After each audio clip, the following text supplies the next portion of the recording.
I'm going to talk today about narcissism, my favorite topic of all. And it's a very under-talked about topic. No one seems to want to talk about it yet. It is the defined... Can I turn it up? No. Oh, yes. Well, let's wait. Testing, 1, 2, 3, 4, 5, 6, 7. Is that better? No? Still not? More. More bass would be good. I don't have a low enough voice. Now, how about now? Is that any better? Yes, much better. Okay. So, as I said, I'm going to talk about narcissism. It's the defining cultural problem of our times, and nobody seems to want to talk about it. We talk about a whole host of other kind of nonsensical topics. But if we're going to talk about any topic and apply it to our culture, we want to use it to be able to make predictions about our culture, and that's why this topic is so important. And I stumbled upon it by accident. Time magazine shoved it in my face, and I said, I better pay attention to this because I was not aware. And it really was not. You know, I know what narcissism is. I can identify people that I think are narcissists, et cetera, but I didn't realize that there was a kind of a movement towards a collective narcissism. Different than the 70s, which was also a heady me generation, but it was different because in the 70s, there was a sense of narcissism applied externally. So stuff was going out in the world, and we had to deal with it, yet there was narcissism around. Now that doesn't seem to be the case. And just as a quick example, doesn't matter what side of the war you were on, I was just surprised by the number of protests around the Iraq war that was at the beginning of it. I mean, I would expect it, forget about what side you're on, you just would have expected a lot more people to be involved, and nobody was. Then I saw a picture of in 1968 in France, there was quite a number of student riots, et cetera, and they had an anniversary kind of protest / riots / public outing based on the same idea, and the students were out there again. The difference was, and if you actually, I did this and wrote a paper about it, take a picture of the students in 68 and this picture of the students today, the pictures in 68 are all angry. And the pictures in 68, they're all smiling. Granted, they're doing something proactive, but it's fun to be there. So they are getting something out of it. It isn't about changing something else. It's only marginally about changing something else. So I decided I should pay attention to this a little more. The other aspect of this is that the way we always talk about narcissism is actually wrong. For example, if you look at the DSM, there's a number of criteria, none of which actually apply to narcissists anymore. And that's because it was written in the 50s. It's amazing to me that we can talk about viruses mutating, we can talk about natural selection, we can talk about adaptation, we can talk about evolution and change, but for some reason we assume the personality disorders are fixed entities and they apply to cavemen, to 1800s, to 1950s, to right now. If these characteristics, whether you believe they're genetic or environmental or parenting, whatever, that's not the point. The point is they define you now, they describe you now. The question is, what would happen if we took that person, described by these characteristics now, and moved them to another time? Clearly, they wouldn't apply. You'd have to adapt. Something would change, and something would stay the same. So that's what we need to get at the bottom of. What stays the same and what changes? So we have to apply kind of new terminology, new characteristics, new ways of thinking to narcissism. So this is what the DSM says. It says, an inability to appreciate that other people have their own existence.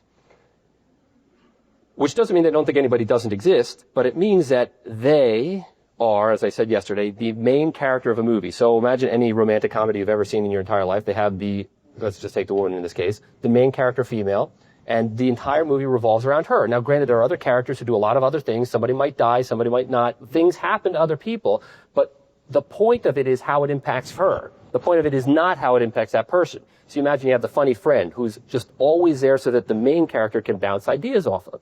And even if in the movie the funny friend begins to just hint at something going on in his or her own life, I guess the funny friend's usually female, hint at something going on in her own life, it's incidental. And it's, again, only applied as per the main character. So it's really always about the main character. It doesn't mean the main character thinks that they're the greatest person in the world.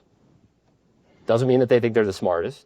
Doesn't mean they think they're the best looking or none of those things apply. All that matters is they see everything through the impact on themselves. And that's why that movie analogy is very good. Another analogy would be video games, Grand Theft Auto, if you have kids. So the point of Grand Theft Auto is, you're a character and you can do a whole lot of stuff. And some of them are good and some of them are bad, and moral choices aside. But what's relevant to our discussion is that character is all that matters. In the context of that video game, there are a million other characters that are supposedly doing things off screen, but that's not at all important. What matters is only how that other character impacts your particular character. So whatever you do to that character, whether you punch them or give them money or whatever you do, it's about you.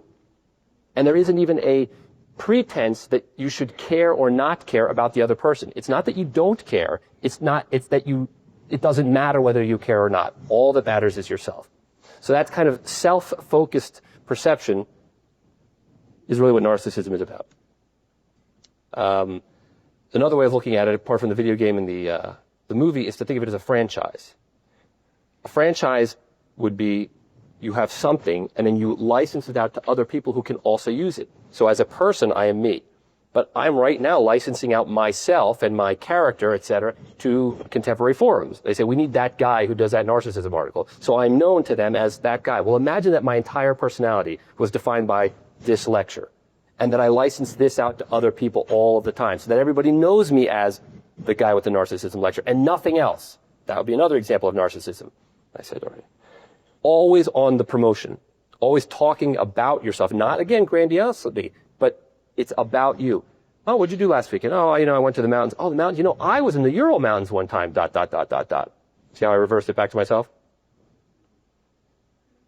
And branding is another very important way that they do this. And by branding, I don't mean that you have an Apple Macintosh or it is a Dell PC. What I mean is that another person can describe you through the products or clothes or ideas that you use like that, in a sentence or not. In other words, you might be able to describe me to another person who attended this meeting as the guy who did the pedophile lecture, but you can't describe my personality very well without saying that. For example, you would say, there was that manic guy. Which manic guy? Well, the guy, he was wearing a tie. Which guy to tie? So it's not easy because there isn't anything that I've given you really that you can lock on to that's easily describable to someone else. That is not the case with a narcissist. You can summarize them to another person in one sentence. And it's not that you're trivializing them, it's that they put out there a set of signals that they want you to describe to other people. Oh, he's that really good-looking guy with the mustache. Oh, that guy. 2 seconds you've got it. And he actively promotes that. That's what he wants. And then he cannot be alone. This is in direct contrast to the DSM, which says that narcissists are self-focused and loners. And in fact, they're not. They can't be. If you need to actively promote an identity to other people, you need other people. If you're on a desert island, there is no point of being a narcissist. You might be, you might not, but there's nothing useful in the predictive value of that characteristic. You're just a guy on a desert island. You need other people to be defined. You need other people to buy into your backstory. So if I want to be thought of as the good-looking guy with the mustache who drives a Ferrari, I need other people to know that I'm the good-looking guy who drives a mustache and Ferrari. It doesn't actually matter whether or not you believe it. It matters that you buy that story, that you say, he's the guy who thinks he's a good-looking guy with a mustache. But you have to say, good-looking guy with a mustache. That's the most important part. Not the reality, just the description. This is the politically incorrect part of the show, of which there's about 20 more slides of politically incorrect information. Proxies for identity. Proxies for identity are tools or people that a narcissist would use to reinforce the identity that he wants to have. So I'll give you an example. And virtually everybody will automatically get a picture of the type of person we're talking about here. So if I'm a guy and I insist that my wife wear white high heel pumps, that says something about me. It doesn't say anything about her, really, because you're telling her to wear them. Now, she might actually like them or not like them. That's irrelevant from the perspective of the narcissist. What matters is, why do I want that? The shoe in itself is morally valueless. It doesn't matter. But what is it about that kind of a shoe that I would insist that my wife wear? Well, it's a signal to other people. What it says is that I, Chris Ballas, am with the type of woman who would wear that kind of a shoe. That's the type of guy that I am. It doesn't say my wife is that type of woman. It says that I am the type of man to be with the type of woman who does that. Another example is, my wife is blonde. That's a loaded sentence. It shouldn't be. I mean, I could have just as well said my wife has brown hair and it doesn't tell you anything. But the fact that I say my wife is blonde has connotations to it, right? If my wife isn't blonde and I want her therefore to be blonde and I actually get her to change my hair, that would be an example of narcissism, because I need her to be that thing that I would be the type of guy to be with. You follow that crazy sentence. Imagine then what would happen if down the road she stops dyeing it blonde. You're like, it's just hair. I mean, what's the problem? But if that's integral to my personality and you take that away from me, that's a slap in the face. That's a narcissistic injury. I would much rather you leave me than change that part of the identity, because at least then I can say I was with a blonde. And you go, you can't be that child. Oh, but yes, I can. Maybe I should have put this slide earlier. there have actually been studies to show that narcissism, especially among college students, has increased since the 40s versus now. But rather than do that, I kind of give you a different perspective. Everybody knows that 9/11 happened. I took a look at all of the mottos of the Army over the ages to see if it can reflect upon our narcissism. So in 71 to 73, it says, today's Army wants to join you, which later changed to, now remember 70s, heady time of narcissism, join the people who've joined the Army. So that's a collection. Come, everybody together. Everybody's in it together. You see the difference? It gets better. Now this is the Army. No mention of you at all. We're all in this now. Height of the Cold War, communism. It's hard to even remember that anymore because we're so focused on terrorism, et cetera. But that really defined the entire generation and everything. And I even learned Russian because I thought I was going to be, anyway, not important. 2001, be all that you can be. All right, well, now the Cold War's ending. Got a different kind of a motto. A little bit more self-focused. And then we got this, which I thought was preposterous in the face of 9/11. Right? I mean, this is what they came up with after 9/11. They were so desperate to get recruits that they tapped into the narcissism. Look, you're going to be, what army of one is it? It's definitionally impossible. It's illogical. That's what they came up with. So anyway, this is kind of an anecdotal example of how narcissism pervading the society. I will say that the Army has changed their motto to Army Strong. So if anybody knows Army Strong, which is much better. Which is much better. All right. Use comedians as another kind of a cultural weather vane. So, back in the day, they had Seinfeld, and so everybody would come into work and say, yada, yada, yada, and everybody would laugh because it's funny, but also because everybody knows exactly what I got it from, and it's a shared cultural experience. You all know that yada, yada, yada came from that show, blah, blah. And if I say master of my domain, it's, again, a shared cultural experience. It's funny in itself, and if I had invented it, that would be cool, but I didn't, but it doesn't matter. Everybody still laughs the same because we all are in it together, right? That doesn't happen anymore, or it doesn't happen as much with comedians. So there's a very famous comedian, Mitch Hedberg. He makes a ton of jokes, but what I've noticed about those jokes is even though everybody that I know knows those jokes, nobody attributes them to him. They just use them as if they were their own. Let's just say the joke themselves. For example, I was standing in front of a fire exit, and the man came over to me and he says, "You got to move. You're blocking a fire exit." And I looked at him and I said, "So if there was a fire, I wouldn't run?" Okay, so small pause, and then he says, "You are never a fire hazard if you have legs." That was a joke, okay? Whether it's funny or not, I can tell you that I see that everywhere now, attributed to nobody, just people just saying it as if it's themselves. Part of that is nobody wants to attribute anymore. There's that sense of narcissism. But more importantly is that joke sounds like you could have made it up yourself. You're like, yeah, I could have done that. And if you could have done it, it's just as good that you did it. You're adopting a little bit of his personality. You're taking a little bit of his identity away. So how do you become a narcissist? Is there a roadmap to that? Is there a good way of doing it? There is a good way of doing it. So in general, firstborns narcissists are generally firstborns. Sometimes they're only children, and sometimes they are younger children who've had a big gap between them and the other age group. So they get a lot of the attention. There was a study recently that found that CEOs are 50% of the time firstborns. That means the other 50% of the time they are everything else, second, third, fourth, any other kind of birth, or alone. 50% of the time they're firstborns. Well, why would that be? And they gave all these crazy explanations, including age of eggs and age of sperm. And every time I hear that, I just want to rip my hair out. That has nothing to do with anything, but that's not the point. The point is they gave some more explanations, but let me give you a very easy one that you can follow that makes much more sense, especially if you have more than 2 kids. So when you have your first kid, kid's 3 years old, and you say to the kid, "Go get me a fork." The kid looks at you. "Get me a fork." The kid runs off and gets it for you. Awesome. Way to go. Good job. And then you up the ante a little bit later. We'll just put this down. You up the ante a little bit more the next time. Say, "All right, listen, get me a fork and a spoon and take it to mommy." Okay, take it to mommy. So you're like yelling at the kid to make him understand. He looks at you, goes and gets a fork and a spoon, and goes and gets to mommy. You're like, "Here, that's awesome, very good." Well, here's the thing. He's 3. If you have another kid, when that kid turns 3, you're not going to be asking him to get the fork and the spoon. You're going to ask your older kid, who's now easier to get the fork and spoon, to get the fork, because you just need the fork and spoon. It's not really a child training course. You just get me my utensils. So you just say it naturally to the older one. "Go get me the fork and the spoon." So that second kid never gets as much responsibility in that fashion as the oldest kid. It's not a faulting of parenting. It's just the way it is. You need stuff done. Older kid's there. Make it happen for me. Or you say to the older kid, "Do me a favor, watch your sister." You never say to the younger kid, "Do me a favor, watch Nothing. It doesn't happen that way.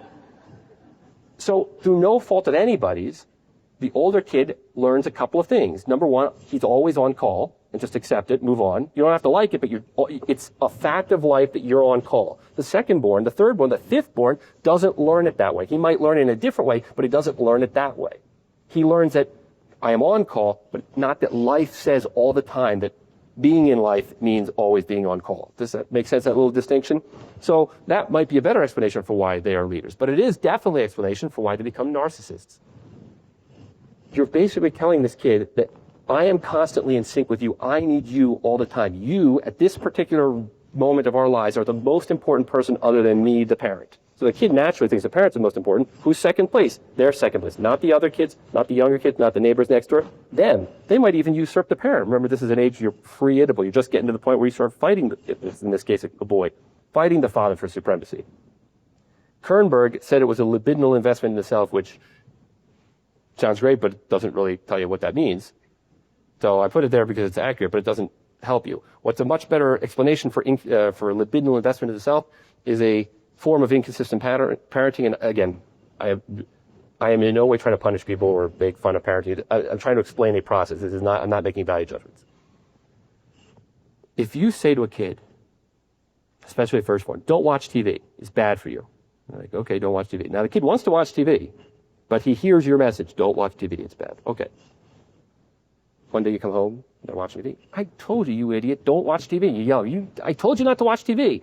I'm going to beat the crap out of you. Now, that sounds bad, but that's actually not inconsistent, right? It's the same. I told you not to do it. I found you doing it. Now I'm even angrier because I caught you doing something I told you not to do. So that's consistency. Might be overboard, but consistency. Now imagine it happened 2, 3, 10, 50, 25,000 times. And then one day the father or the mother comes home and says, God damn it, I'm frustrated. Listen, don't bother. Go watch TV. I can't take you right. Go watch TV. Well, now the kid's like, whoa. Now I get to watch TV. Well, what message does that send to the kid? It doesn't send a message that TV is sometimes good or sometimes bad. It sends a message that the most powerful person in the room sets the rules. And there is no right and wrong. There is no black and white. It's all entirely dependent on the most powerful person in the room. Not bad or good. It's just, that's the way it is. So what's the goal of a kid? To become the most powerful person in the room. And I don't mean powerful, the most domineering or overboard, just the guy to be able to say, do this or don't do that. And so that kid learned that the fact, in this case TV, doesn't have any inherent goodness or badness. You extrapolate that idea to everything, that nothing has inherent goodness and badness, but everything is given given goodness and badness by someone else. You can see that morality is in flux. I'm going to leave it right there for a second. Is narcissism always bad? No, it's not always bad. In fact, everybody is to some degree or in some instances a narcissist. That's just the way we are built. We need that. It's protected. It's even more protective in people who are suffering stress or trauma. So you think of every adolescent. Why does every adolescent seem like they're a narcissist? Because every adolescent is in constant crisis. You don't see it from the outside, but they feel it that way. They feel that girl at school didn't like me, and that other kid's a bully over there, and I can't get my grades the right way, and my parents they don't like me either. And so there's a sense that the world is not happy with me, so let me involute, take myself a little bit out of the game, and make everything else matter less. Focus on myself. Depression is another way. I am miserable, I am miserable, I am miserable. You keep going miserable, and you are going to attempt suicide. But if you can take it a step back and say, my misery is part of me. I'm making it part of my identity. And you guys are all happy. You just don't understand. I get it. I'm set there, and you've involuted again, but you've protected yourself. You've given yourself a reason for existence. You've reinforced your identity. Reinforcing that identity is the most important most important expenditure of energy that a narcissist can have. Nothing else matters more than reinforcing the identity. That's why all that is about having other people in their lives and branding, etc.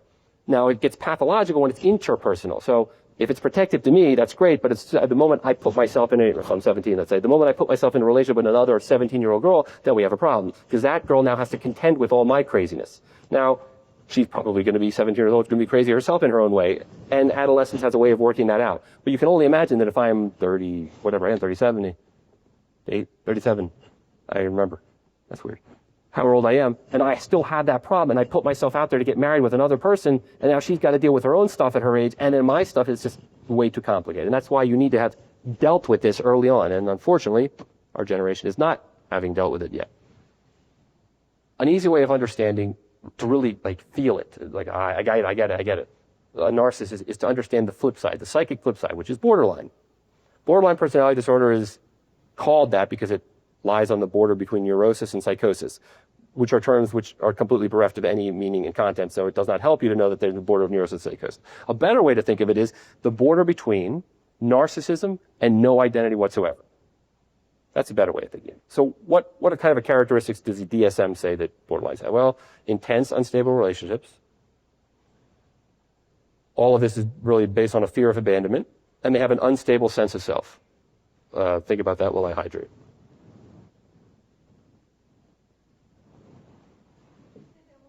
Yeah.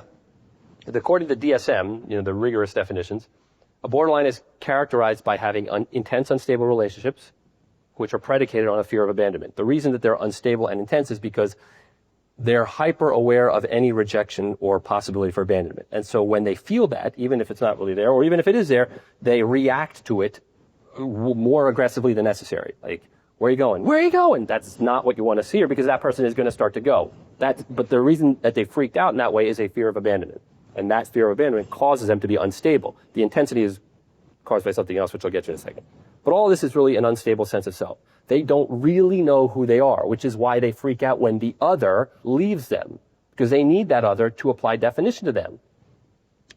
A borderline characteristically will use external markers, but the same way of a narcissist does, branding. But the difference is that these are in constant change. So in a stereotypical way, the 17-year-old girl who first her hair is black, and then it's purple, and then it's something else, et cetera, et cetera.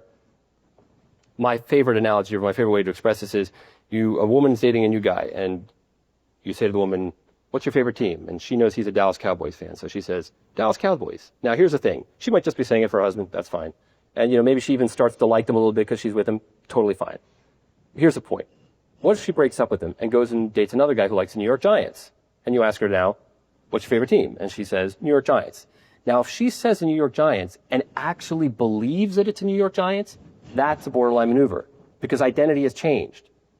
She didn't grow to love the New York Giants. She now actually thinks, I'm very careful about this word. She's not saying it for her husband. She's not saying it for lip service. She actually believes that she likes the New York Giants. And the reason she actually believes it is because the guy she's with believes it. That's what matters. She's taking her identity cues from another person. And that's really what it's all about. If she just left him, a guy, and then dated another guy, and then, started to like the New York Giants, or that New York Giants don't have any value to her whatsoever, that's not a borderline maneuver. It's she takes that value away from her boyfriend/husband and adopts it for herself. That makes it a borderline maneuver. So in a general sense, you can think of a narcissist as the character in a movie, constantly trying to make an identity for himself. I'm like Neo in The Matrix, or I'm like Magnum P.I. That's the character. The borderline is the actor or actress waiting for the script to define them. They get the script, copy the script, you're this person today. They're like, oh, okay. And then they are that person. And to, trap a little bit further, think of, I can only think of two, but there's a billion of them. Examples of famous actors or actresses who seem to adopt, for whatever reason, the script that they were given into real life. So, for example, Winona Ryder, when she was making Girl Interrupted, she had a little bit of psychiatric problems. She was robbing stuff. That was weird. Kate Hudson came out of nowhere and then suddenly needed to marry a rocker, even though she's not really rocker material, but that was because she made that movie, American Rocker. You know what I'm talking about. So that kind of maneuver, that's a person adapting their identity from a script. I'm sure Kate Hudson really believes she loved her husband. I'm sure she didn't think that she was taking a cue from the script, but that script changed her. That script made her a different person. If she had made a horror movie, she might have dated Rob Zombie. If she had made now she would Owen Wilson. Like, she's taking cues from scripts. And I was trying to make fun of her. Sorry, Kate. But I'm trying to show you how you take your identity away from the script. A narcissist will never do that. He gets his identity, he makes it up, one identity only, forever, and he will fight tooth and nail for the rest of time to make you believe that that identity is real. Not to make him believe it, he doesn't care whether he believes it, doesn't even care if it's true, to make you believe that it's true. Not sure what that is. Oh, there we go, okay. So, in a stereotypical way, you can think of a borderline as a 15-year-old girl, the way that they change. Testing identities, testing looks, bull sessions. And bull sessions are really the philosophical or intellectual equivalent to changing your hair color. You're just sitting around in a circle with other people and you're just testing ideas. Does this sound like I like this? Do these words out of my mouth, I like, okay, yeah. And you're just trying to kind of find a philosophical identity by talking to other people.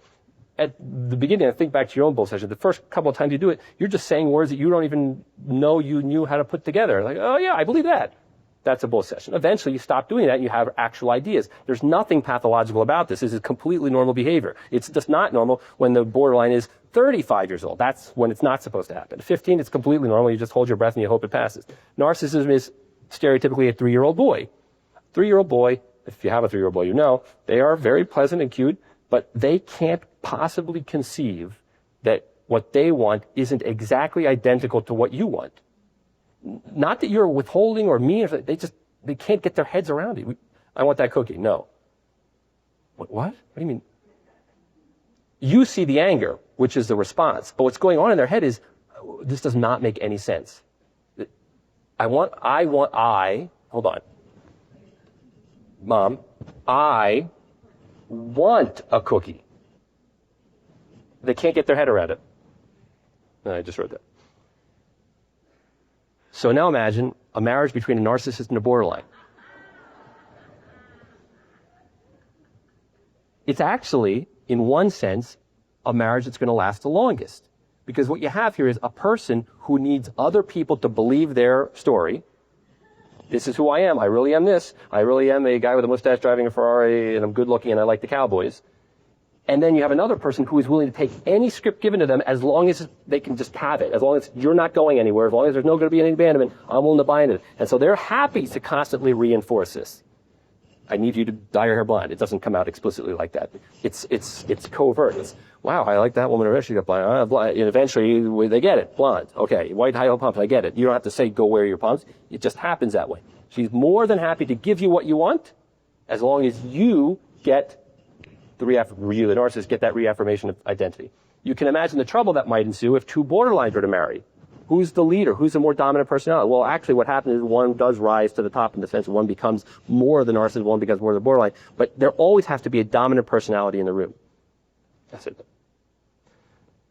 I'm sure you've heard this a million times from women in abusive relationships or just women in just bad relationships, in general bad. And you're like, why are you with that guy? That guy's a jerk. And you say, look, you don't know him like I do. That's not a line. She's actually telling you the truth. She's telling you the strict factual truth. You do not know him the way she knows him. She knows him in a completely different way. You see him from the outside, and she sees him from the inside, feeding her the idea there's an umbilical cord still attached to the guy, feeding her. You don't see that umbilical cord. All you see is a guy who you think is a jerk. But there's something else that she sees, and that is the identity that he keeps keeping on her. You take that away, it's not just the jerk leaves, then she's empty, gone, exposed, evaporates. So that she's not just telling a lie. I put this, actually, I put it for a different talk. I wanted to trap some people, and I was looking around the room to see if anybody was overly interested in it. But it's not really going to be applicable in this room, but that's okay. It's just a stupid shoe. But that shoe is more important than the person standing in them, which you can't see because there isn't anybody, but imagine that there was, it doesn't matter. It doesn't matter whether the foot is none of the person's characteristics matter. What matters is that shoe, because that shoe is a proxy for identity, right? If the woman wears that shoe and I need her to wear that shoe, that's all that matters. Everything else, and I'm not trying to be mean or it doesn't, she could be 65 years old, she could be morbidly obese, she could have no legs. What matters is she needs that shoe, because then I can at least go like this in my mind and go, I'm the type of man to be with the type of woman who wears white high heel shoes. And then I can go to my friends, and it's not overt this way, but I'm just going to say it. Oh yeah, my wife bought some white pumps the other day. Or she was blonde the other day. And the guy, especially if he can't check, it's gold. I've conveyed an impression to him. He is taking that impression, and it doesn't apply to my wife. He applies it to me. Oh, Dallas is that kind of a guy. And that's all that I need. That's all that I care about. If I could do it without an actual woman at all, I would do it if I was a narcissist. Because a person doesn't matter. Men have long made fun of women's addiction to shoes, but it is my feeling, and I certainly have no evidence for this, but it's a feeling, that it kind of is possibilities. Like each shoe is a different feel to it. It's you're not a different person, but it feels like you're a different person. And the only analogy I can give for men is every man under the age of 45 who has ever worn a tuxedo at any point in their life has had the exact identical thought after they put on the bow tie, which is Bond, James Bond. If that has not happened, you are a liar, because it absolutely has happened. And you get a little bit of a strut when you wear a tuxedo because there's no reason. It's not even comfortable. Why would you get a strut when you wear a tuxedo? But there's something about putting that clothes on for a guy, and it's loaded with meaning and loaded with significance that you just can't get away from. It's not a negative thing. It's fine. It's just normal. And I suspect that that's the same situation for women with shoes. I have no evidence because I couldn't care less about shoes. My shoes are horrible. But the difference is that for a woman, if it does in fact represent possibilities, different ways of being, to men it represents definition. And that's why it's so important to certain types of men that the footwear is so important. And I'm harping on the footwear because they don't do it with gloves anymore. That was 150,000 years ago. They don't do it with trestles anymore. They do it with shoes. And it shouldn't be that way if you just kind of take a step back logically and think of the range of clothing a woman might wear to gain sexual attraction. The shoe is now incidental. Back in the day where everything was covered, it might be the shoe takes on some significance, in the 40s, let's say. But now, you got belly shirts. Why would you need the shoe? Well, because the shoe represents something. It's a proxy for identity. That man wants it all the time. And again, it doesn't matter whether she likes it or not. It matters is he likes it. So now we're going to get to narcissistic injuries.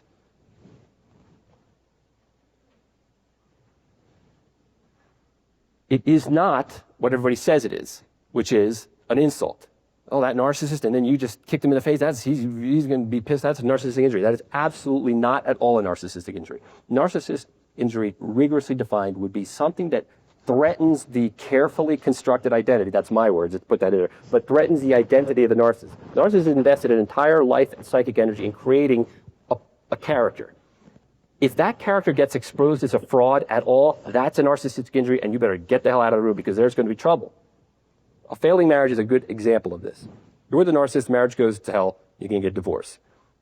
There are a lot of ways that it could go bad. But the one that ends really badly is if you make the reason that you're leaving him that he isn't who he said he was.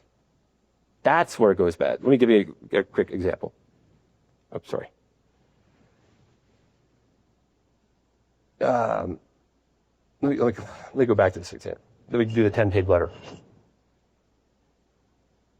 You're a woman, you're with a man, and it goes bad. And so you write him a 10-page letter saying, you are the biggest jerk I've ever seen. I can't stand you. You're a jerk. Penis is small. I never liked you. And it's 10 pages. That's not a narcissistic injury. No matter how mean it is, it's not a narcissistic injury because there's still that connection. You and he are still connected. So that part of his identity has not yet been fractured. It's changed, but not fractured. A narcissistic injury would be you don't write that 10-page letter. And he expects you to. And he keeps going, no phone call? What? No phone call? What are you talking about? And that's what he can't get his head around. That's it? Gone? Physically, and no contact back? And then becomes, and I go back now, to stalking. That stalking isn't to hurt you. I mean, it is. But that's not the primary purpose. And it isn't to scare you. It is, but that isn't the primary purpose. The primary purpose is to keep the relationship alive, intact, to keep his identity intact. Because if you've gone completely, then that part of his identity is fractured completely.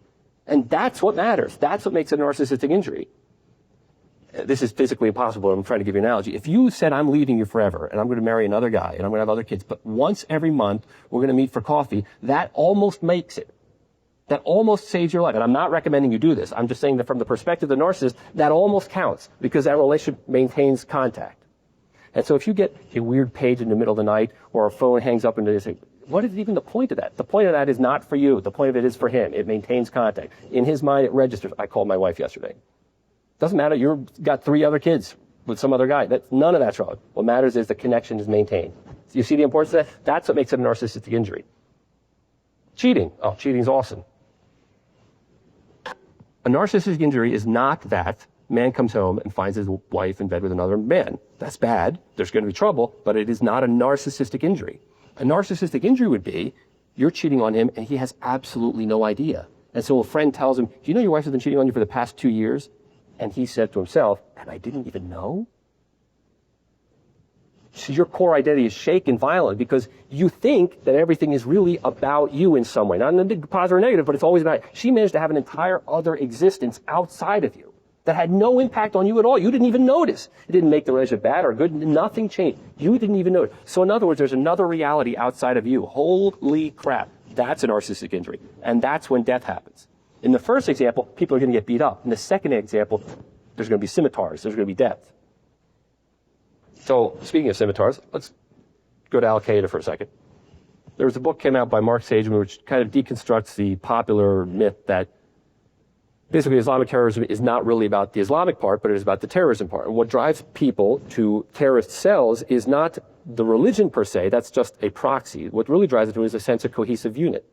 So what you have is a bunch of narcissists, each needing affirmation of identity, which is now provided by other people in that group. It doesn't matter if the rest of the world doesn't buy into it. What matters is that everyone else buys into it. So if I, for example, decide that I want to be a very religious person, the zeal of a convert, I need somebody to believe it. Now, if I happen to be a bad person, nobody's going to believe it. But if I can get a bunch of 6 other guys to really buy into the idea that I'm a religious and good person, wholesome, I win. Reality doesn't matter.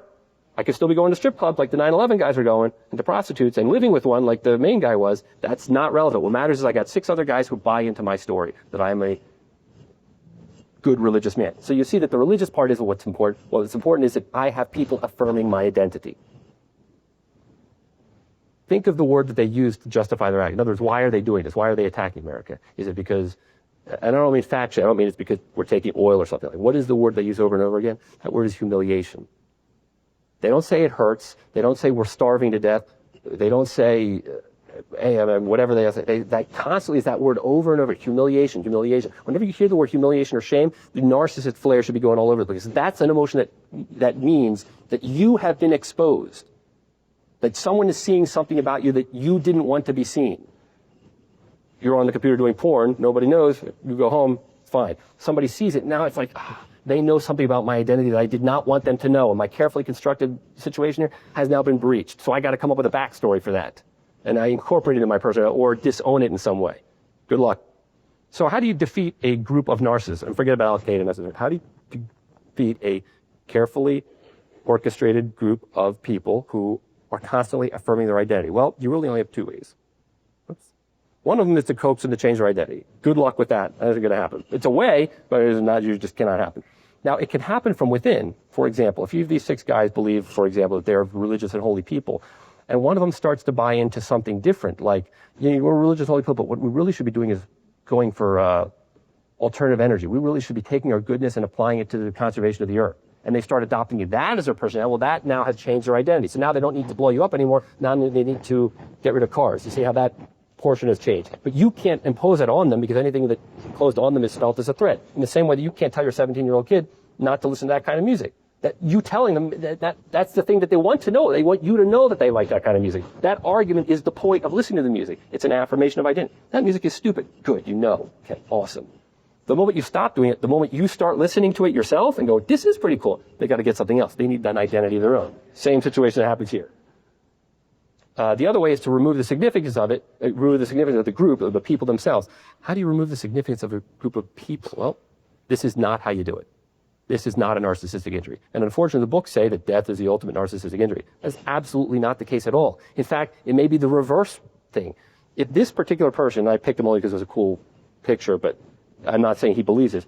If he's a narcissist and he believes that in death he will be a martyr, or that the cause will live on because of his death, you have not given him a narcissism. You've affirmed his identity for the rest of infinity. You've put the movie continues forever, right? He will be forever known as, I'm not saying him, but he will be forever known as the martyr. So killing a person is not necessarily a narcissistic injury. If you had put this guy in jail, no visitors, and just kept him alive and fed him and all that, but marginalized him in that way, that would be a narcissistic injury to him. Yes, he would be pissed, but it would matter because he would be in jail. And I'm not trying to make a political point. I'm not trying to say he should or should not have been executed. That is not the point at all. I'm trying to make the distinction between what happens if you have a real narcissistic injury and not. This is not a narcissistic injury. This is a call to arms. And people will rally around this. This is exactly what he wants, not him, but you see my point. Let me hydrate again.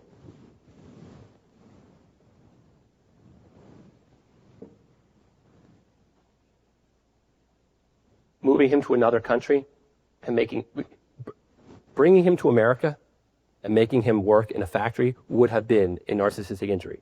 He probably would have killed himself, but no one else in the world would have been able to use that against us. And again, this is not a political point. I'm not trying to say we should or should not do that. I'm trying to make a point about narcissism alone. If he's in America, well, they took him to America. All right. Should we go kill Americans? I don't know. What do we do? Are you living in a house? It's weirder that way. That's a narcissistic injury that you can use to your advantage. What comes after a narcissistic injury? with every narcissistic injury is a reflexive urge to violence.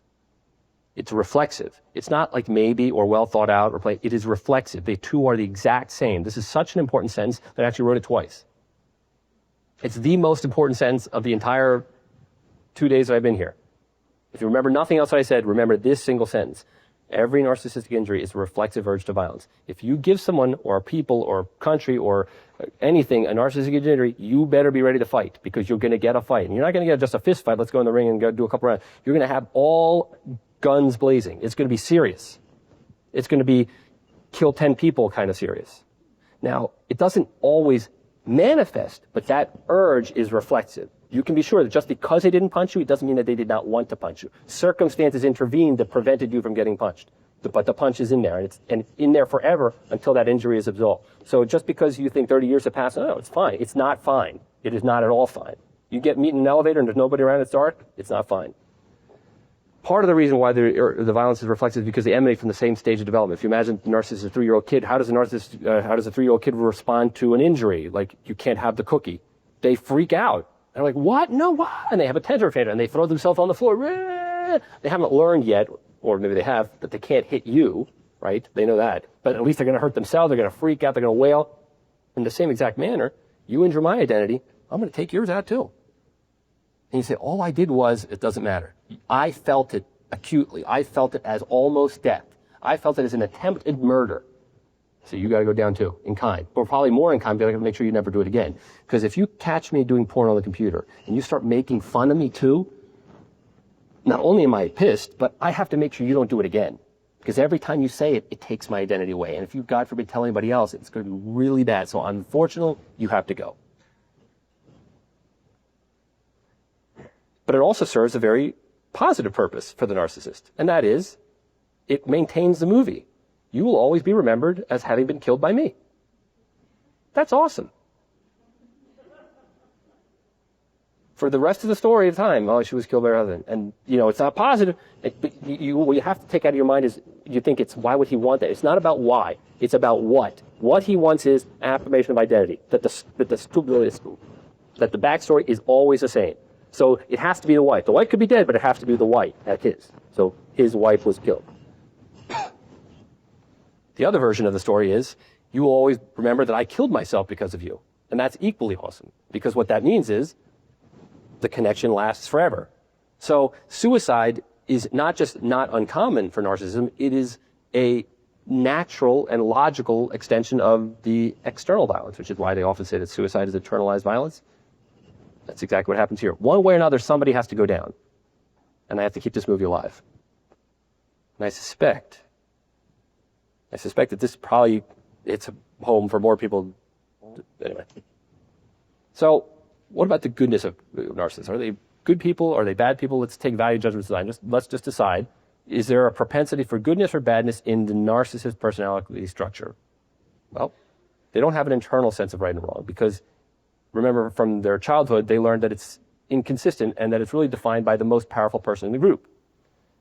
In dynamic terms, we say that the superego evolved inside of the ego and not as a external master to the ego.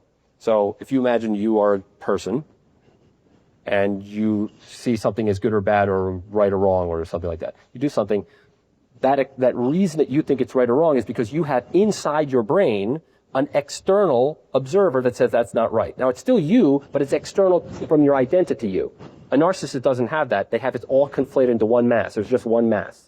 So there isn't an external observer. So everything that's right or wrong is dependent on what's going on right now, and everything's contingent. So what narcissists love to do is get rules applied from without that they can glom onto, that they can use as a structure. Law, religion, honor codes, I'll get to those in a second. They're very strict on other people. I'm sorry? Because they don't have an internal sense of right and wrong in that way, things are right and wrong, but what they're looking for is an external reason to put them on. Human beings have an external reason. It's called a superego. It's in there, but it's still external to your ego. Narcissists don't have that external superego, so they're looking for something else. So they get law, they get religion, they get honor codes. So imagine, stereotypically, the narcissist who becomes a cop, or the narcissist becomes a lawyer, or the narcissist who finds religion, or something like that. That's really about finding some external set of rules that everyone else has to be very closely adherent to. So if I'm a narcissist, my wife better be following this particular religion, or whatever it is. Now, what about me? Do I need to follow it? Well, yes, of course, these are the rules, and I understand that these are the rules. However, in this situation, it's a little bit different. You wouldn't understand because you're not here. And it's always that. It's never not that. It's never, I did something bad. It's always, you didn't understand the reason. And that's because, or that explains why, narcissists never feel guilt. They only feel shame. They don't do something and go, I should not have done that. Damn it. Nobody knows, they don't have that feeling.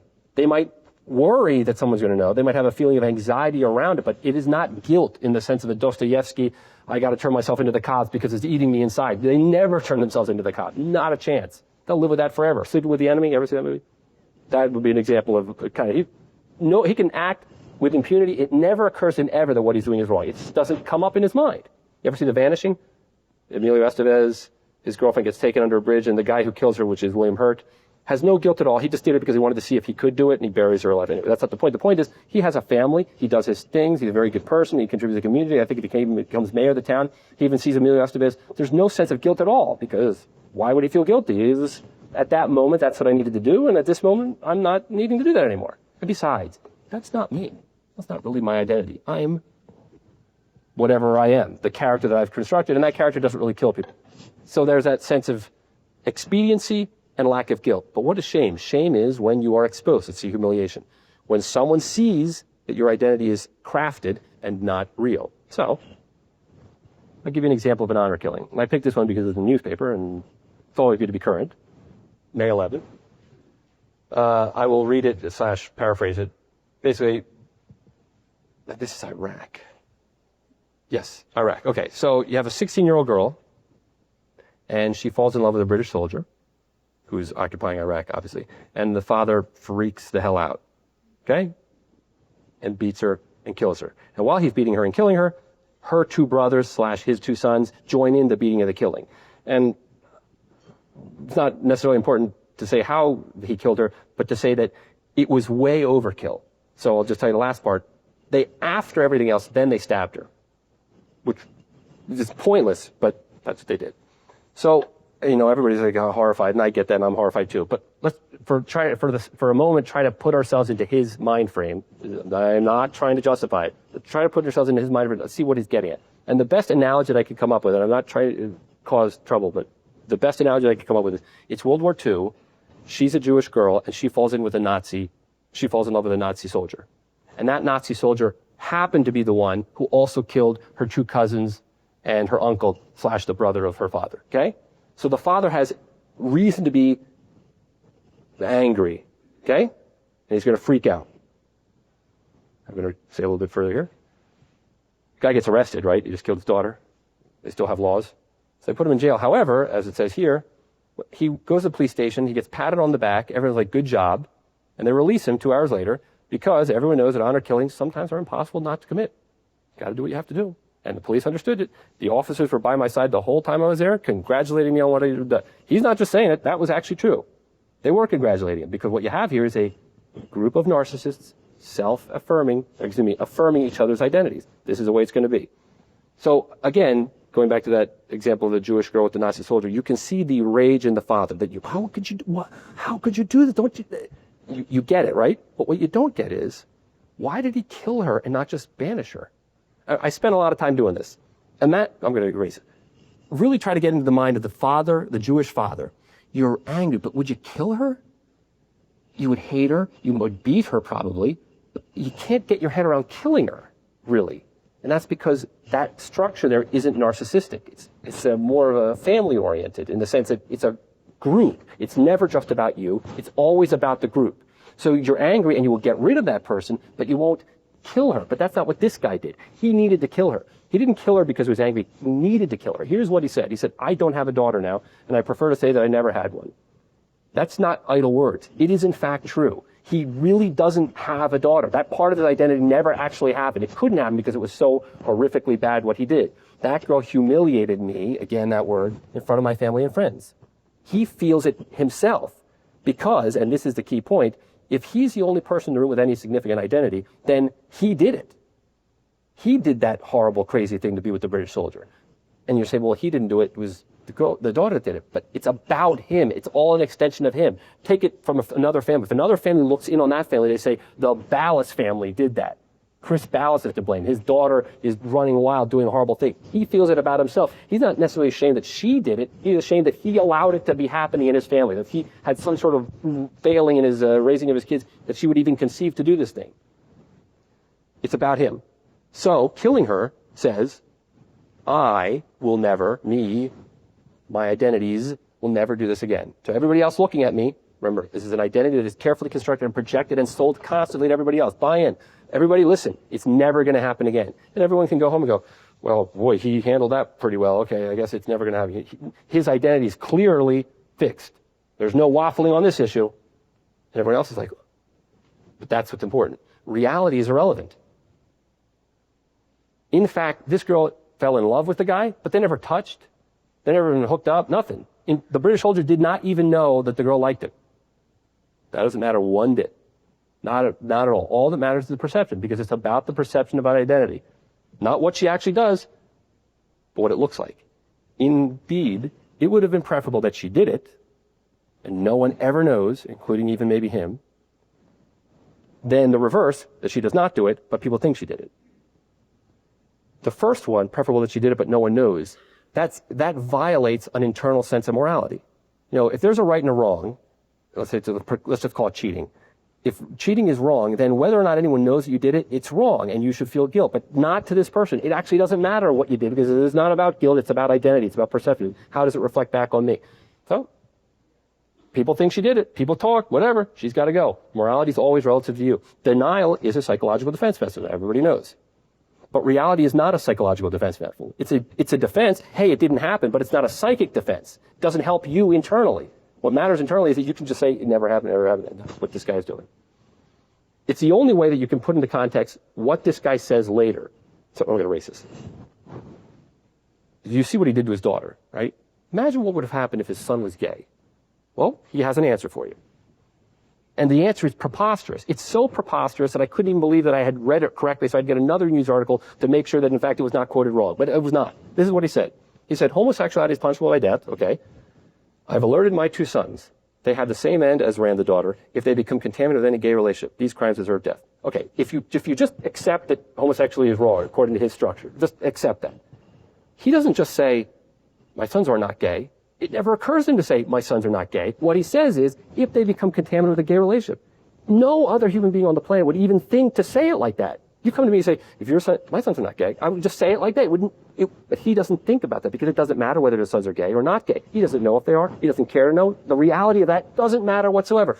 All that matters is a perception. And so he's telling you perceptive words. He's telling you about appearances. He's saying, if this happens, this is what I'm going to do. Not, it could never happen, or is it, reality does not matter at all. So let's review.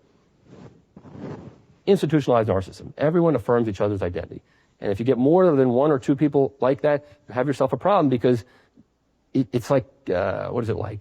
It's like jelly. You cannot get rid of jelly unless you get rid of all the jelly. You get a little jelly, it's just going to glom on together and keep itself reinforced. It's still jelly no matter how many of the pieces of the jelly you hack off.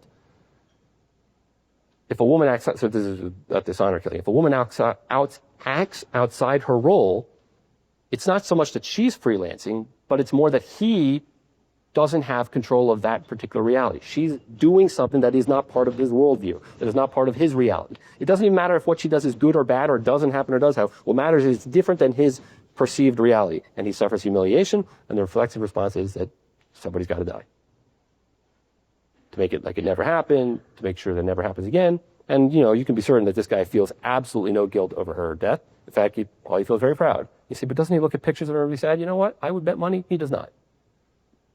He does not even think of her in a positive manner at all, because that single act that she did not actually do contaminated everything. Contaminated. I just said it and I wasn't even thinking about it. Well, this story, go ahead. Shame that she did it. It doesn't matter whether she did or did not actually sleep with that British soldier. What matters is the perception is that it happened, and so he feels shame over that action. Not shame over him killing her. I'm sorry. It's not shame that he killed his daughter. He doesn't feel any badness about that. The shame is lingering in his mind that his daughter did this, that he allowed this to happen, that he was not a good enough father to train his daughter to not do those kind of evil things. Yeah, it's forever. Yep. Because everyone knows.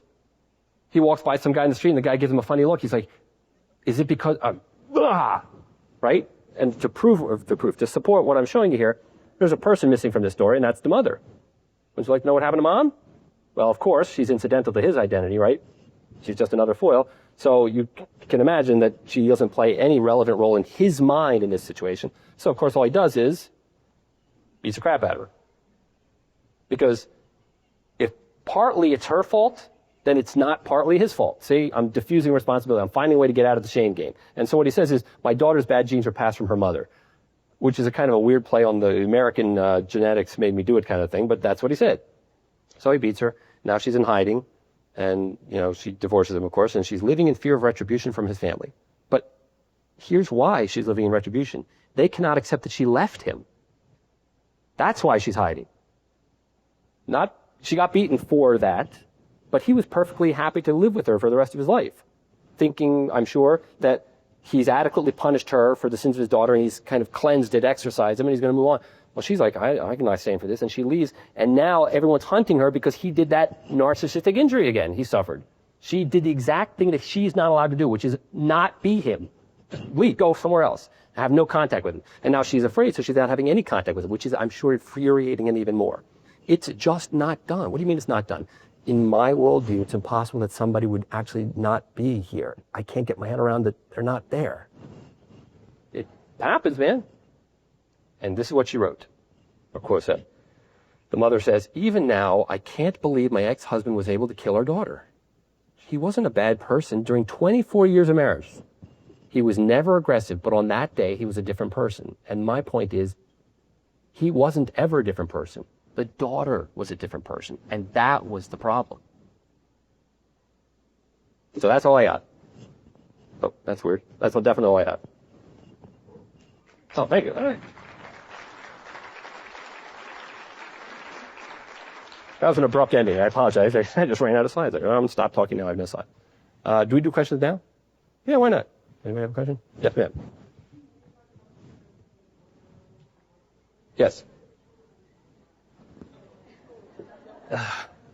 I actually would have no idea, but we always make a big deal about the genetic influence versus the parental influence of kids. The only thing that I can say is that the rules that parents try to teach kids are often not the rules that they perceive, because parents do lessons and they're discrete in the sense like this is wrong or this is right, but kids observe a kind of a holistic approach. So it matters much more to the upbringing of a kid how they watch two parents interact with other stuff than it matters necessarily what they tell them or even interact with them, if that makes any sense, what I just said. So the answer to how would a borderline and narcissist raise their kids, or what kind of a kid is, it matters how they interact much more than how they interact with the kid, what they observe that way. And the example of the inconsistent parenting would be a model for that. Yes, ma'am. This is an extreme cases. Yes. Yes. But being repaired. Yeah. Person conflicts. But he denies that they were ever violent. It never happened. It didn't happen. I never. It happened, but it didn't happen. She's talking about, forget about death. Let's just say a narcissistic injury that results in just punching, let's say, or a non-deathly injury. And the guy comes back later and he's in denial. Like, it didn't happen. It didn't happen that way. So on the face of it, he must know that it actually happened, right? He was there. He did it. His memory is not impaired. He doesn't have Alzheimer's. But that's, again, it's not about reality. It's about a kind of a feeling. It's an identity. When he says, I didn't do it, what he's saying is my carefully constructed identity, is not the type of person to have done that type of thing. And so what I'm telling you is not a fact, it did or did not happen. I'm telling you about my character. And so punish me or not punish me based on my character, not on the facts of the case. Imagine a situation in court, the narcissist cannot get his head around the sentence applied to an act as opposed to a character. I'm a good person, and they bring up character ideas. I'm this and that and the other thing. So it's not denial in the sense of reality. It did not happen. They know that it happened. It is denial about a future. I'm not the type of person who did this, and that means that it's not going to happen again, which is actually backwards, because they are in fact exactly the type of person that this would happen, and that's why that it happened, and it's absolutely going to happen again because that's just the way that it goes down. Yes, ma'am. Can you make the distinction between humiliation and shame? No. I mean, I'm sure there is one, but in this case, I'm using them interchangeably. Okay, maybe I would say that humiliation is somebody doing it to you aggressively, whereas shame is something that you feel that others are just sensing about you. So if I'm going to humiliate you, I'm like, yeah, almost like teasing, whereas shame is just a constant sense of people are having these thoughts, but they're not aggressively promoting them on me. But I use them interchangeably simply to imply that people see your real side and you don't like it. And real is not the right word, because a narcissist doesn't have a real or not real. They see another side that you did not want seen. That's right. Yes, ma'am. None. I mean, it's wrong in psychiatry to say that there's no treatment for something, but this isn't a disease. It's a method of thinking. There's not, for example, a narcissist could get depressed, and you might be able to help that, but that doesn't get at the core problem, which is the way that you approach reality. So certainly there's no pharmacologic treatment. There might be a therapeutic treatment, a mode of therapy to get them to think differently, but the problem, let me go to borderline, I'll explain why. In borderline, if you have a treatment of borderline, it's very important for the therapist to maintain neutrality, because if the borderline is always glomming onto the dominant personality in the room, whether it's the husband or whatever, if you are that dominant personality, then they're glomming onto you. That's not what you want. You want them to form their own identity. So you have to be constantly this way. And then the hope is that what they're going to pick up from that is that there is consistency, that there are rules that exist that you don't need another person to be a part of, and then you can just make and form slowly over time your own personality. Well, the narcissist, it's not like that at all. The narcissist is a dominant personality in the room. Therefore, what you have to say isn't really penetrating in that emotional way. The only way you can get a change is to bring someone with an even more dominant personality than that, and that will lead to sadness and yelling. And the example that I'm thinking of is you bring a narcissist father in. That's just trouble. Nothing's going to change. It's the only way to affect change, but it's too late. Man, if you're 35 and you're a narcissist, you can bring the father in. It's the thing to do, but it's not going to. Now, an adolescent, it might be different. That you have time. You got a kid, he's going the wrong way, you sense it, you bring in the father because that's the dominant personality, I'm sure, the way it goes. And you affect some change that way, that might work. But I think after a certain age, it's a lost cause. And the best you can do is avoid narcissistic injury and marginalize their behavior so that it doesn't cause trouble for everybody else. Yes, ma'am. I realize how does it require by a selection process to get into the White House? Honey, what is the comment on low narcissism and narcissistic injury that may have been whole in how we got in around why we're here?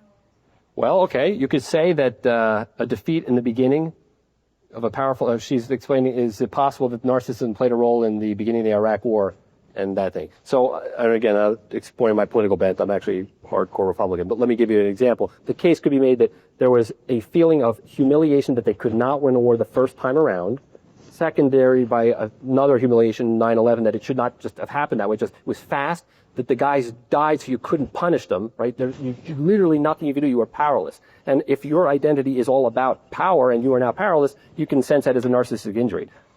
I will say this though, there are a million reasons why politicians do any number of things, and in only the realm of politics, I think that the outcome matters. In other words, if somebody does something, I want to know the reasons that they did it. But because politics is really run by a few for everyone, there's a million reasons that enter into it. My opinion only is that we have to look not at the reasons because there's too many to go through, just what did happen, and judge that what did happen. And that would be different from everybody. That's my own political bias. But yes, that case could be made.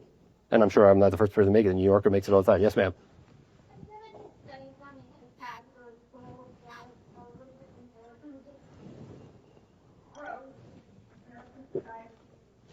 I haven't, but somebody else has. But what the interesting finding was that you would think that reality television, she asked, is the reality television, the promotion of narcissism, et cetera, et cetera. So just taking the characters in reality television shows like The Bachelor, et cetera, you would think that those people would be narcissists for a number of reasons, but in fact, they're not narcissists for two reasons. First of all, many of them are fake. They're there for the secondary value of being on TV. They're not actually there for the game of the show or the guy or whatever like that. The second reason is, think of the structure of the competition of The Bachelor. It's a guy and 10 women, or 10 women, a girl and 10 guys. By definition, that structure is not narcissistic, because that guy, in the guy example, is a dominant personality in the room. So none of these people can actually be narcissists, and you see them deteriorate over time, where they come in strong and confident, they're crying by the end of it, they're doing crazy. Like, what are you doing? And then you see them 10 years later, well, I don't even know what they break down. So they may have walked in narcissists, but the structure forces a dominant personality and a not dominant personality, and you've got to accept the role that you're given. And this is why, and I didn't mention this at all, but you brought it up, this is why context matters a lot in narcissism. So a narcissist is a narcissist and he will try to be that, but you can change it by changing the context. Doesn't mean he's happy about it, and he will still be miserable, but you can change the dynamic. In the same way that a borderline is not a borderline on a desert island. A borderline is borderline only in relation to someone else. You need other people to have that. If you have a borderline who's in a room with an even more borderline person, then that borderline becomes less borderline. Somebody has to rise to the top. It's just somebody. And dominant personality is what it is. So you might say, she's borderline, but you don't know how she would act.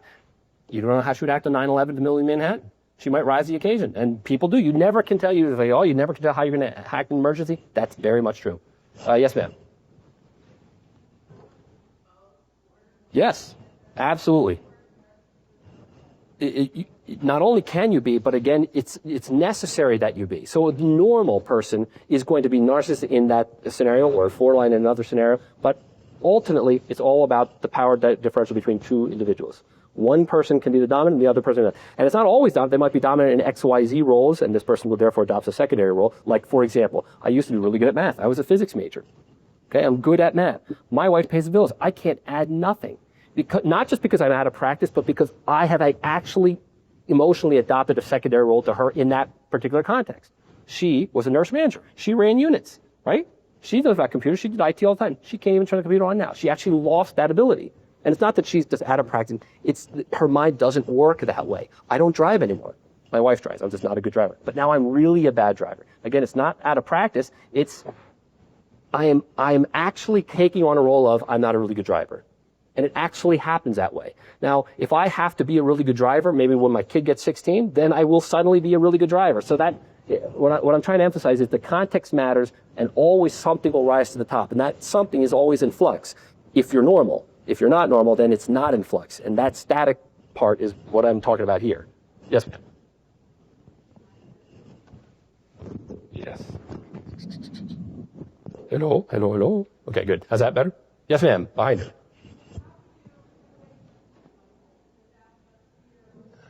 You run. There's no answer. No, I'm not making sure. There's a famous psychiatrist named Park Dietz. He runs a threat assessment group to the stars. So, like, if Madonna gets stalked, she goes to him to get advice on how to get rid of him. And his advice is always the same: move. And he's not being facetious, not trying to collect his money. It's going to be a relentless pursuit. What needs to happen that you can't affect is that he needs to glom onto something else. Another woman or something like that. And so he needs now to invest his entire identity in some other situation. But you obviously can't make that happen. Like, have you met Betty? It's not going to work. Yes, ma'am, way in the back. Yes. Yes.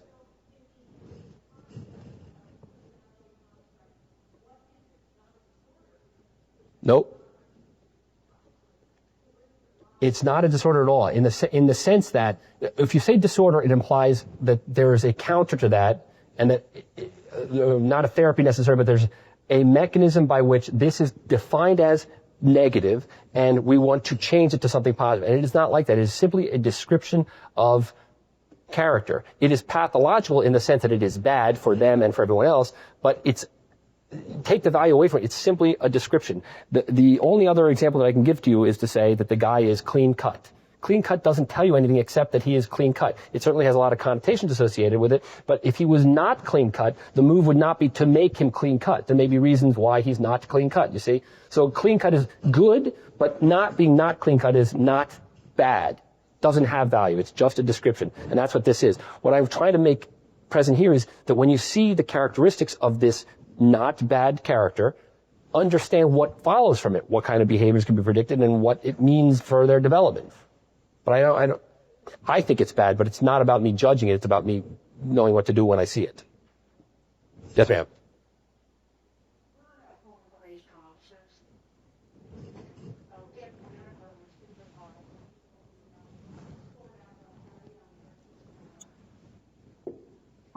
In so close, you can watch it, it's Christmas, etc. And you were talking about, do not enter and marginalize a cake.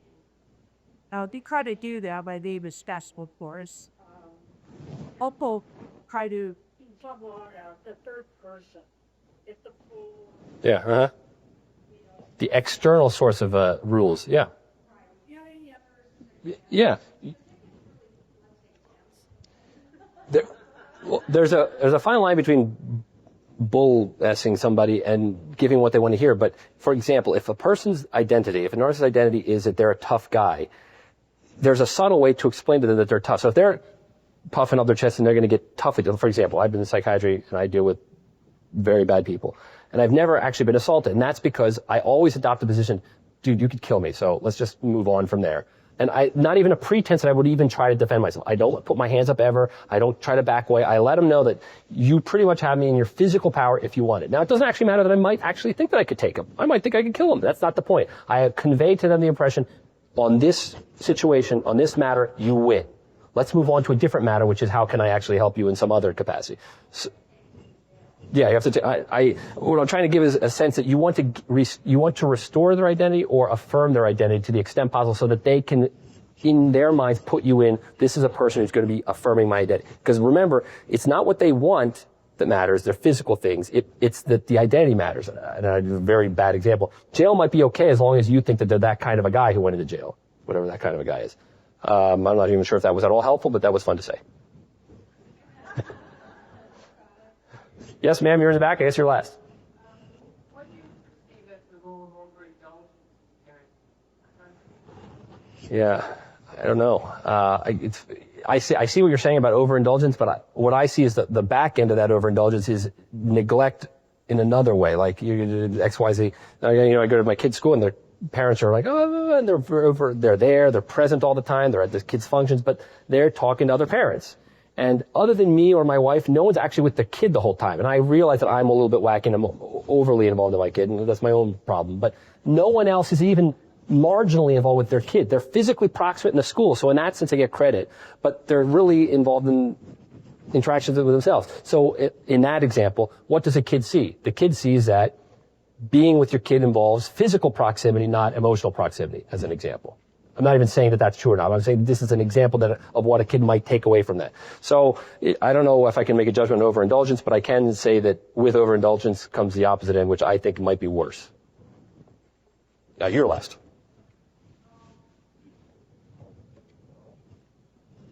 Do all of us have the narcissism and character traits?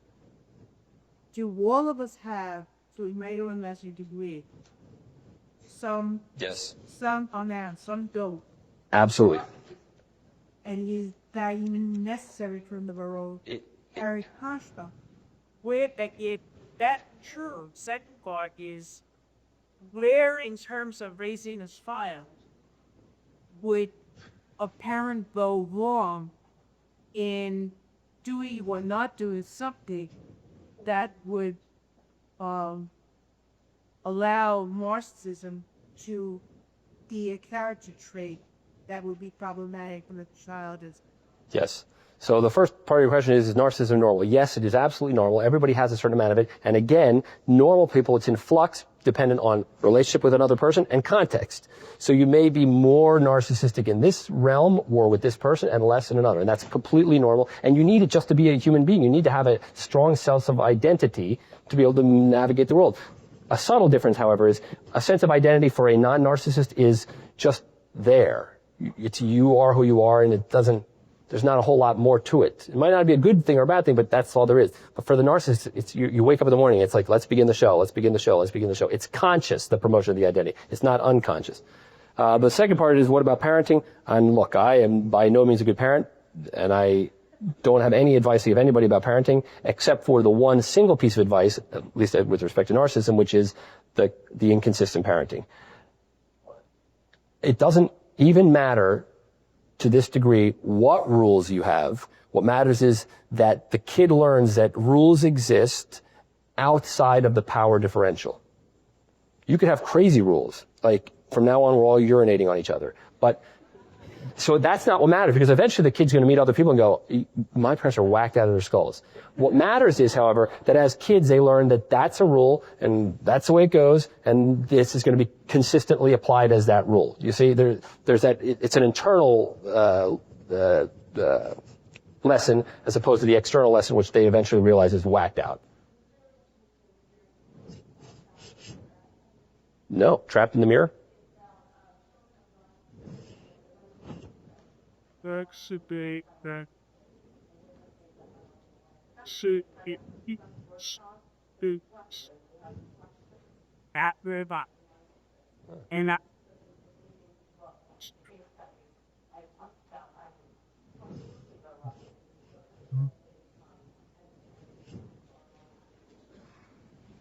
Well, since we're plugging things. Oh, you didn't write it. Oh. Oh, okay. Say the name again, or tell me the name and I'll say it. Oh. Okay. Try the Amazon.com. I don't even remember what the question. Not accept. Oh, I mean, what I'm saying is that you want to make a rule be internal, as opposed to saying the law says this is wrong, so therefore it's wrong. You want to know that it's wrong on the inside. And so consistent parenting teaches a kid that there are rules that are internalized. Doesn't matter what the rules are, but that rules get internalized. So we're a seatbelt, say, not because The law said so, yes. And the lesson in that example you just said, the lesson that they would have learned is that safety is important. Take care of yourself or something like that. Not that the law said I got to wear a seatbelt and so I do. The other thing I wanted to plug was the website, The Last Psychiatrist. Excellent on narcissism. I got this particular case study from that website. And Is it all one word? thelastpsychiatrist.com. And pursuant to someone who asked me about Iraq, they have an article about Paul Wolfowitz in there and narcissism. Whacked out coincidence. Paul Wolfowitz and narcissism from the New Yorker is in there this month. Hey guys. Good night.